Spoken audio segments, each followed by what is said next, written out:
guests.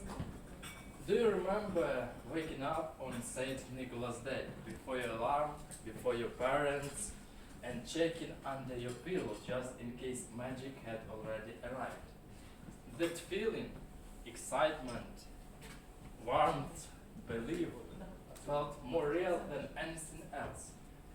Today I want to tell you a story about how I lost that magic in my childhood and how I unexpectedly found it again as an adult. When I was about 6 or 7 years old, a few days before St. Nicholas Day, my parents took me and my brother shopping to a mall. In an electronics store just in front of us, they bought a steering wheel and a printer. My brother and I got excited and asked, "Wow, is that for us?" But our parents calmly said, "No." Our friends asked us to buy it for them. Our excitement instantly turned into disappointment. A few days later, St. Nicholas morning arrived. We woke up and right next to our beds were the exact same steering wheel for a PC and the exact same printer. I remember standing there, staring at them like, wait, what? Haven't I seen this before? And then it slowly clicked. We didn't ask St. Nicholas for a printer. So I thought, our parents really needed a printer, and somehow it became our Christmas miracle.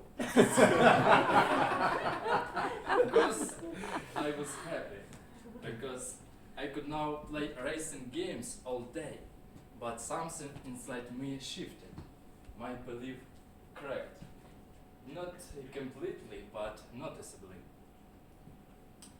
The next year, I decided to find the truth. I didn't want to believe blindly anymore. I wanted a proof. So on St. Nicholas night, I decided to pretend sleeping. And then I heard my father's heavy footsteps. My hearing was perfectly trained for those sounds. I had years of experience quickly turning off my computer and jumping into my bed when he walked to the bathroom at night. I kept my eyes closed. My dad entered the room, carefully put the gifts under our pillows, and left. That was it. The magic was gone. I fell asleep that night, not angry, not sad, just empty. Magic didn't exist. We had been lied to, or so I thought. For many years after that, I believed magic was something childish, something you eventually outgrow. But late in life, I realized something important. Magic doesn't disappear when you grow up, it just changes its language. When I moved to Kiev, I started reading books, learning, developing myself. And in one of those books, there was reference to a community of like-minded people. People who were also growing and moving forward. That community mentioned Meetup as a way to find like-minded people in your city. So I opened Meetup, searched for communities in Kiev, and that's how I found Dnipro Hills Club. It didn't feel like a coincidence, it felt like life responding once I became intentional. After noticing this pattern repeat itself several times in my life, I realized one form of adult magic.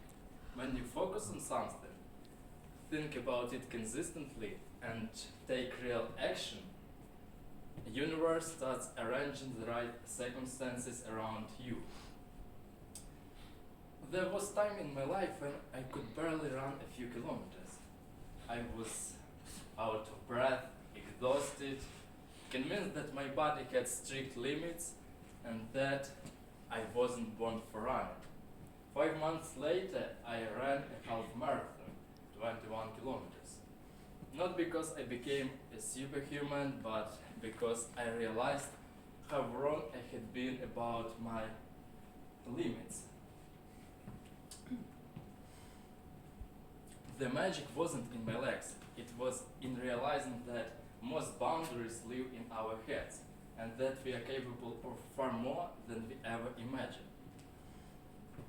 And finally, over time, I realized another form of adult magic. As a child, I waited for Saint Nicholas. As an adult, I can become him.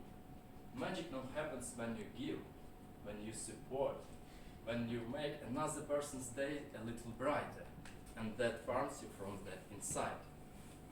Magic I once waited for is now something I can create.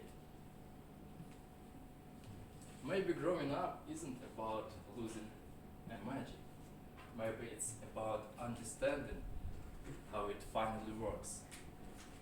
In childhood, magic happens to us. In adulthood, magic happens